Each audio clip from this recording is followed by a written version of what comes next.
নারায়ণগঞ্জের রূপগঞ্জে দেখা মিলল এক ভিন্নধর্মী মসজিদ, যেখানে নামাজ আদায়ে দিতে হচ্ছে ফিঙ্গারপ্রিন্ট বা ডিজিটাল হাজিরা। এই ব্যতিক্রমী উদ্যোগটি নেওয়া হয়েছে মূলত ধর্মীয় অনুশাসন এবং নৈতিকতা বৃদ্ধির জন্য। এর ফলে অনেকের মধ্যে নামাজ পড়ার আগ্রহও বেড়েছে।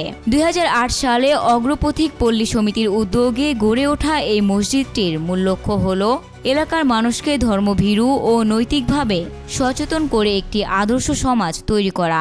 এখানে শুধু নামাজ পড়লেই হয় না, উপস্থিতি রেকর্ড করা হয় ডিজিটাল হাজিরার মাধ্যমে।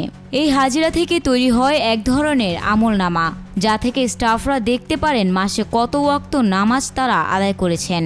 এই নিয়ম জিন্দা পার্কের স্টাফ এবং পার্কের ভেতরের শিক্ষা প্রতিষ্ঠানের শিক্ষার্থীদের জন্য প্রযোজ্য।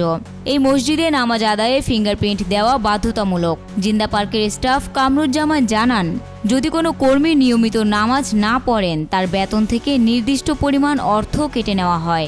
অন্যদিকে যারা 5 ওয়াক্ত নামাজ আদায় করেন তারা পান বিশেষ প্রণোদনা। যদি কেউ নামাজ পড়তে অস্বীকৃতি জানায় তাহলে তাকে চাকরি থেকে অব্যাহতি দেওয়া হয় বা সমিতির সদস্য পদ বাতিল করা হয়। এই কঠোর নিয়ম মেনে চলার কারণ হিসেবে তিনি বলেন, আমরা চাই আমাদের ভবিষ্যৎ প্রজন্মের জন্য ভালো কিছু রেখে যেতে। সততা, আন্তরিকতা, নিষ্ঠা, এই 3টি গুণ থাকলেই একটি আদর্শ সমাজ গড়ে ওঠে।